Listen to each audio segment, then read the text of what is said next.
Je suis Mademoiselle Santa Dimanja, présidente et fondatrice de l'ONG Talita Kumi. Je suis servante de Dieu, prédicatrice et conductrice de culte. Je suis conférencière. Je suis propriétaire d'une vente de vêtements et différents articles. Premièrement, j'aime mon pays et j'ai le souci de voir ce pays aller de l'avant.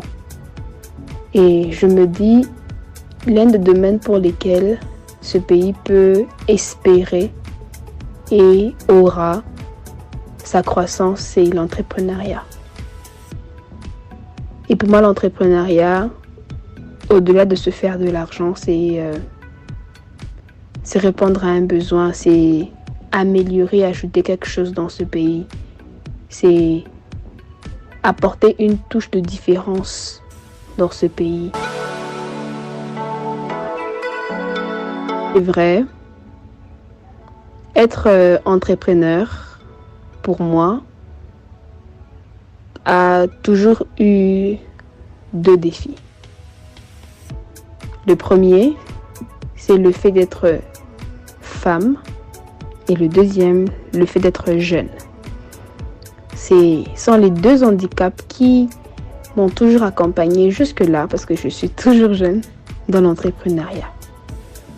Je dis handicap parce que ces 2 faiblesses, entre parenthèses, qui pour la population sont pas des défauts, mais sont, je dirais, des raisons de ne pas réussir. Pourquoi? Parce que la femme est minimisée. La femme n'a pas forcément toutes les opportunités que les hommes ont. Et deuxièmement, quand on est jeune, on est facilement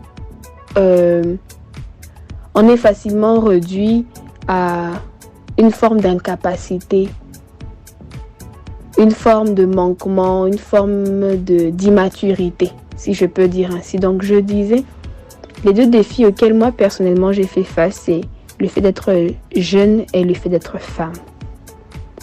Mais quand même, je sens une certaine amélioration.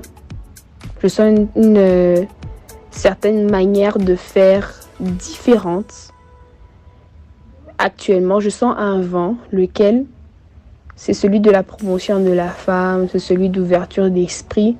Et avec des plateformes comme celle-ci, on nous met nous les jeunes, on nous met nous les femmes en avant, on nous met nous en valeur. Et ça, c'est très... En termes d'opportunités de croissance, premièrement, je dirais qu'il n'y a aucune opportunité ou aucun domaine dans lequel on ne peut pas se lancer dans l'entrepreneuriat. Et si je dois parler des femmes, je dirais qu'il n'y a aucun secteur d'activité qu'une femme ne peut pas oser faire, dans lequel une femme ne peut pas oser se lancer. Et si je dois parler précisément d'une activité qui est productrice actuellement, je dirais le domaine agricole. Le domaine agricole, pourquoi? Parce que la RDC est un pays riche en sol et en sous-sol, bien sûr. Et en sol, précisément parce que nous avons un sol qui nous permet d'effectuer plusieurs cultures. Et non seulement ça, nous avons des vastes étendues de terre. Et la RDC a besoin de produire localement. Premièrement, des vivres. Parce que le plus grand problème des Congolais, ce n'est pas d'avoir le courant ou de l'eau, c'est d'avoir de la nourriture. Et tout ce que nous avons comme nourriture, actuellement, nous l'exportons.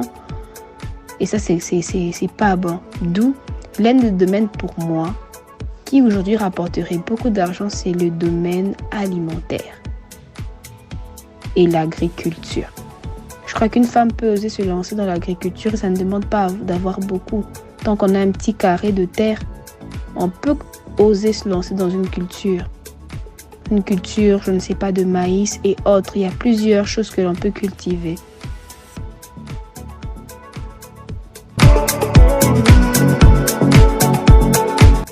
Pour finir et répondre à la question, d'un conseil par rapport à une expérience, une leçon que je pourrais donner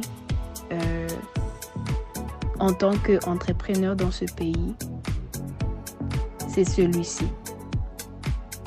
Entreprendre, c'est répondre à un besoin. J'aurais à dire plusieurs conseils, j'aurais bien voulu dire plusieurs conseils par rapport à l'entrepreneuriat dans ce pays, mais le seul qui me tient à cœur, l'unique conseil est qu'entreprendre est égal à répondre à un besoin.